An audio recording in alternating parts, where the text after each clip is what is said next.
Bonjour à toutes et à tous. Dans cette vidéo, on va tâcher de comprendre ce qu'il se passe quand on multiplie un nombre décimal par 10, 100 ou 1000, et etc.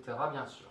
Alors avant d'aller plus loin dans cette vidéo, je vous conseille fortement de relire votre leçon et aussi de bien vous souvenir comment utiliser un tableau de numération des nombres décimaux. On va donc voir ça sur un exemple. On va chercher à comprendre ce qu'il se passe quand on multiplie 237,82 par 10. Alors la première chose à faire, c'est de placer 237,82 dans notre tableau de numération. Je vous rappelle, on a pour un nombre décimal la partie entière, la partie décimale qui sont séparées par une virgule. Allons-y pour placer ce nombre dans notre tableau. On a donc 237,82. Ok. Une fois qu'on a fait ça, on va réfléchir un petit peu à ce qu'il se passe quand on multiplie par 10. Et pour ça, on va le regarder dans un premier temps, chiffre par chiffre. Prenons par exemple le chiffre 7. 7, c'est le chiffre des unités. Si je prends une unité et que je la multiplie par 10, j'obtiens donc une dizaine. Et donc pour cette unité, j'obtiens 7 dizaines.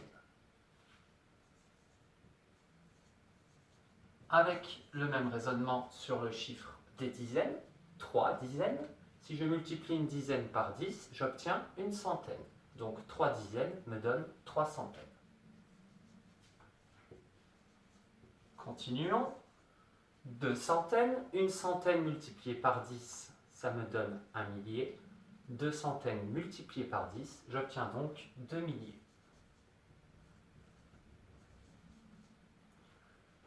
On peut avoir le même raisonnement sur la partie décimale. Si je prends 8 dixièmes, 1 dixième multiplié par 10 me donne une unité. Donc 8 dixièmes multiplié par 10 me donne 8 unités.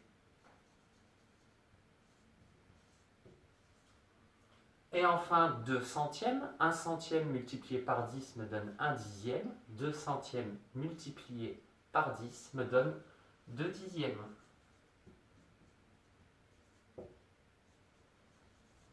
Et si je place le nombre que j'obtiens ici dans mon tableau de numération, ça me donne donc 2 milliers, 3 centaines, 7 dixièmes, 8 unités, ma virgule, et 2 dixièmes.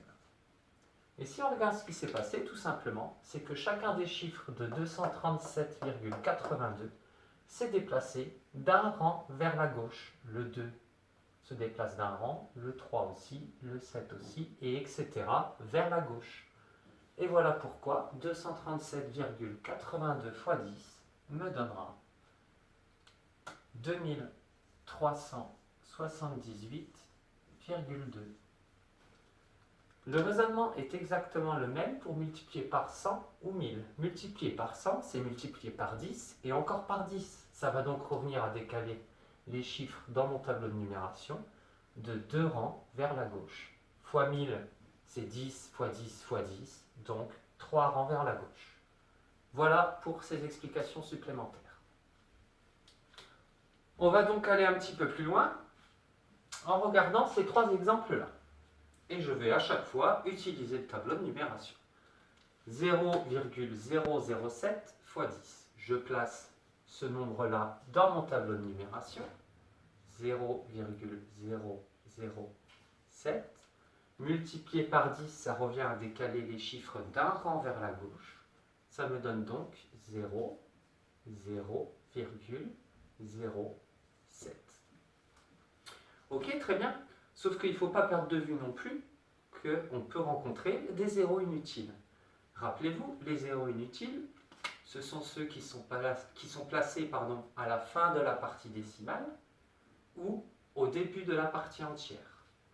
Donc dans ce cas-là ici, j'ai 2 zéros à la partie entière. Alors, bien sûr, je ne peux pas enlever ces 2 zéros-là parce qu'il me faut quand même une partie entière. La partie entière ici, 0, 0, ben c'est tout simplement 0.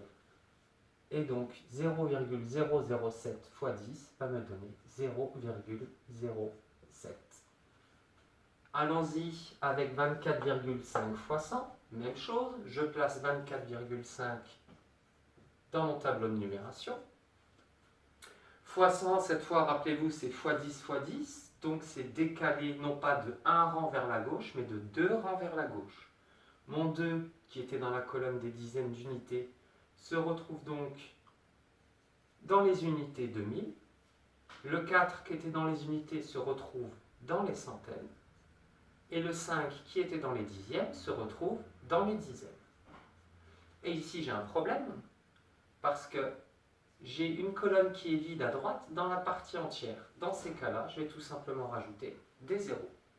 Et donc j'arrive à 24,5 fois 100, ça vaut 2450.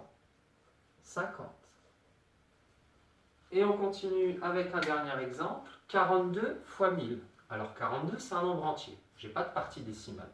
Ça ne m'empêche pas d'utiliser le même tableau de numération.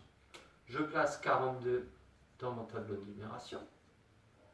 Multiplié par 1000, c'est-à-dire fois 10 et encore fois 10, donc 3 rangs vers la gauche. Le chiffre des dizaines, 1, 2, 3, se retrouve dans les dizaines de milliers. Le chiffre des unités, 1, 2, 3, se retrouve dans les unités de milliers.